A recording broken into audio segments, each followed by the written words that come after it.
Hey everyone, I'm back today. We're going to talk about some channel updates. I got some fun things to show you, and we're going to open up some packs.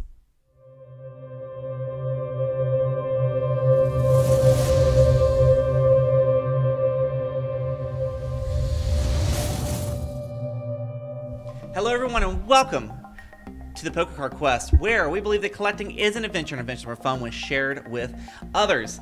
Today, I'm back. I took a little bit of time off. I didn't say I was going to take time off, but some of you probably didn't notice, and some of you maybe did. Welcome to all the new subscribers. I know I did a blitz of shorts videos right at the beginning of January. They are so much fun. I do want to continue those. As many people know, product availability has been kind of like wonky recently. So, but there's been a lot of stuff going on. So I just wanted to give you guys an update on everything that's been happening around here. At the Poker Card Quest, new business venture I've been involved in. We've got some packs to open up. We've got some Sword and Shield, we got some Rebel Clash, we got a little bit of Vivid Voltage, and why not, we got some McDonald's Pokemon cards because I've had way too many Happy Meals in the last couple of days. So let's jump right on in, and I'll start opening up some Sword and Shield packs while we chat. Now, of course, the latest news recently, which has been really exciting, is that there are reprints coming. Super excited about that. I know the world of Pokemon cards has been kind of wild recently, with, well, just the reselling culture that's out there right now is just not fun at all, and not fun for anybody to, you can't even find packs right now, which is really kind of a bummer, especially for those people who want to play the game.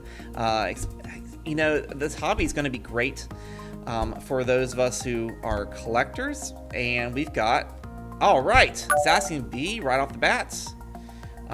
Used to be a really cool pull, but now that it's in the Zacian V trainer deck, you can grab one of these. However, I'm always excited to get ourselves a Zacian V. I mean, I too have been in Target, and I've not been in line. I don't condone. Wow, I gotta fix lighting. Let's get on here. That's better. I don't. Yeah, this whole. I mean, scalping is the word. The scalping is the word that we're using to describe what is going on in the world of Pokemon, especially as far as new products go. And it's just a bummer, right? Because the way this hobby continues to grow is to have young people collect, so that in 20 years, they want to relive the nostalgia of it, and they get to collect. When they're older, when they have disposable income. So if they're not able to get cards now, we have ourselves a Chinchino. If they're not able to get cards now, then how's the hobby going to sustain long term? Are we always going to be about base set?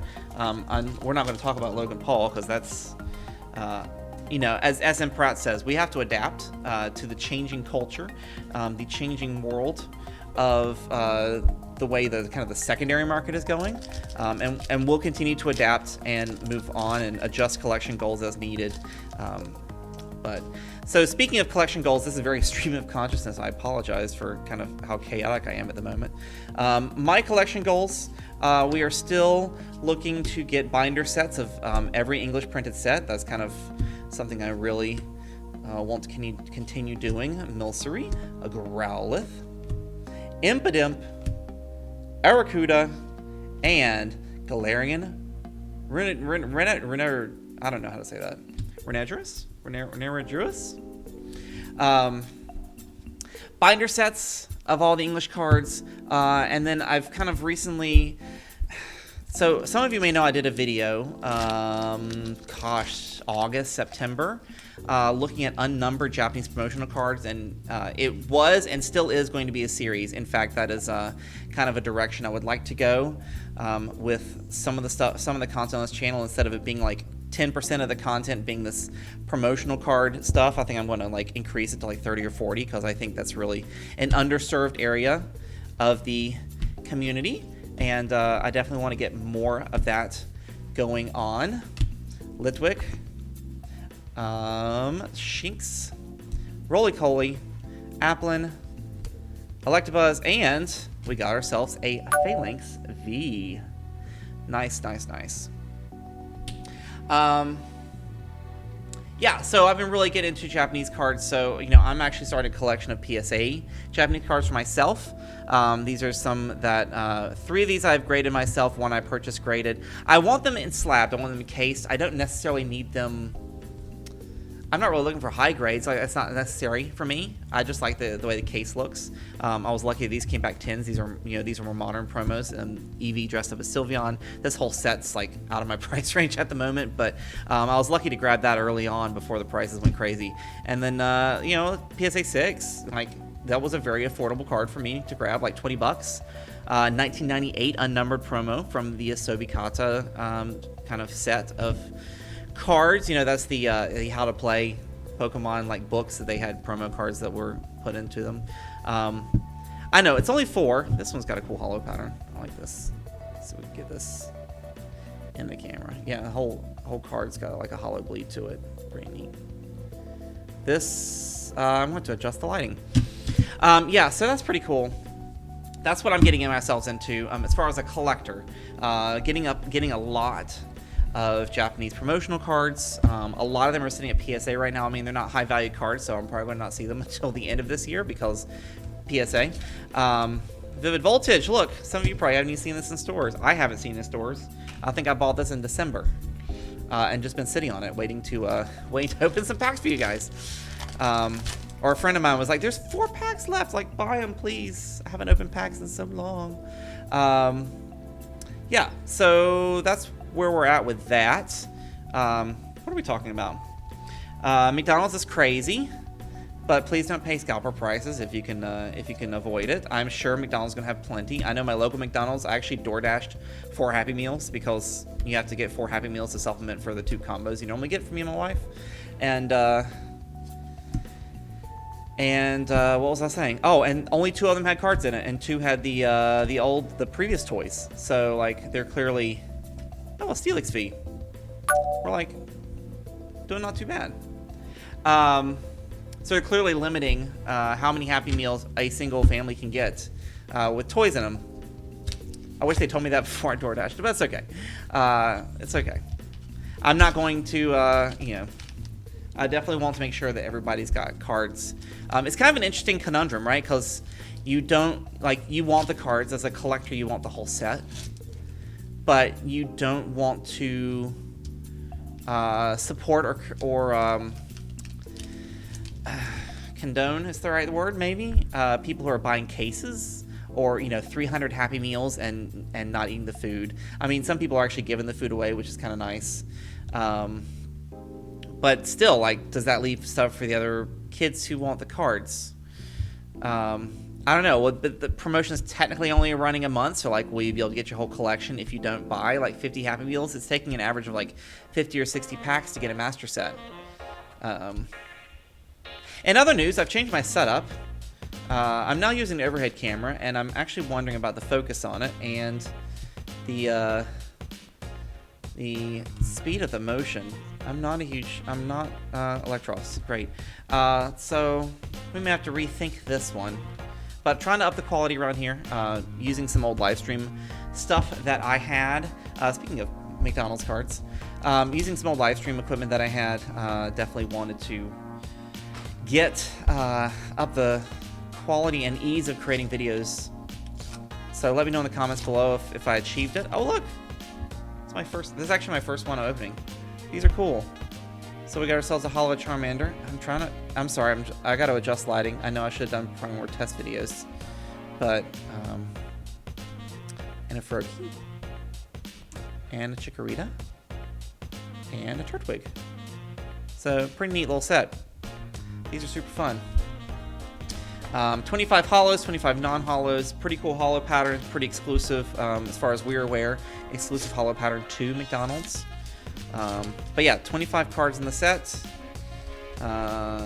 So there is that. Oh, business venture, right? That's the other thing I was going to talk about. Here's a hollow Froakie.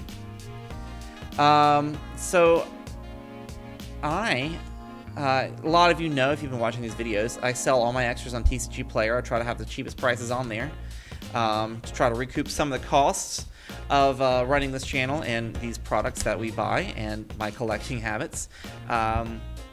and I won't go into the whole story. Maybe I'll do another video on the story. But I've started actually doing appraisals, grading, middleman grading, and consignment sales for people's collections, which is super fun. I actually have 8 clients at the moment, so a lot of their really cool cards are sitting at PSA or will be going to PSA. Pikachu, another Chikorita, and a Score Bunny. In fact, I just finished praising someone's collection. It's probably the biggest collection I have looked at so far, and I have some of his cards to showcase before they get sent off to PSA. So we're looking at a ton of Shadowless holographic cards. Shadowless Yellow Cheeks Pikachu, Alakazam, and you can tell, I mean, the quality of these cards is, it's not perfect, but we're probably looking at PSA 6, 7, maybe 8 if we catch them on a good day. Blastoise, we have 2 Shadowless Charizards in this set, in his collection. As you can tell, the condition on them is, this one's a little worse than this one, but they're probably both, mostly it's edge wear. I mean, their surface are pretty clean, so that's really cool. So basically I put together these appraisal documents for them. I look at all the condition of all their cards. I mean, and I look at everything for vintage, like WotC sets, that we look at commons and uncommons, especially first edition.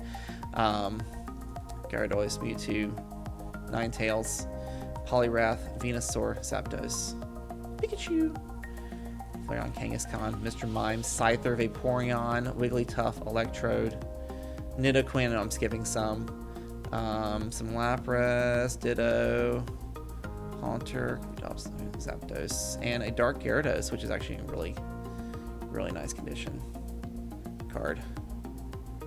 Yeah. Super cool. So these are all going in card savers pretty much as soon as this video is over, and working on that. So yeah, for like end-to-end service, I take a collection, we sleeve it, we organize it, we assess the condition of every card, and using TCG Player and eBay, assess the pricing and the value of the card based on its condition. Let my client know where it stands, how much money they, if they want to liquidate their collection, how much it's worth currently, and then how much they could liquidate it for if we got grading services involved. Then if they choose to hire me to consign, I do that as well. So I take their collection, I grade some of it, I consign stuff on eBay. So in the description below, I've got a new link tree to all my Chance Cube stuff. TCG Player for raw singles, and eBay for single lots and graded cards. I don't have a whole lot of graded cards right now, obviously, because most of them are sitting at PSA. I didn't bring it with me, but I am sitting on a dark Typhlosion from Neo Destiny. Yeah. In PSA 9 condition, which is really cool.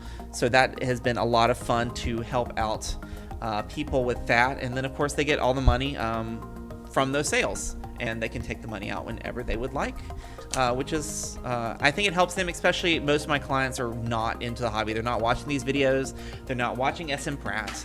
They're not watching Leonhardt. They've got an old collection sitting around, and being able to trying to find these people who aren't on the marketplaces out there. It's been a lot of fun, and fun to help them out, because it's, I mean, some of you know, it is a lot of work to sell collections. And so, yeah, we offer to buy them off of them, but you know, in most cases they're willing to wait for the money, because you know, if I buy a collection for $2,000 and it's going to make the client $10,000 in a year, like, they're going to sit around and they're going to want the $10,000, so they're going to wait for it. So anyways, that's is that everything? Promotional cards. The next video on this channel will be the next entry into the series on Japanese unnumbered promotional cards, so keep an eye out for that. A new setup. Don't buy from scalpers. Is that everything? Yes, I'm back. We're gonna check out this video quality and see if we're gonna keep with this camera, or if we're gonna have to get something different. Thank you for watching. If you enjoyed this video, please consider hitting that like button and subscribe for more content just like this. Check out these other videos on the channel. Remember, collecting is an adventure, and adventures are fun when shared with others. I'll see you again next time.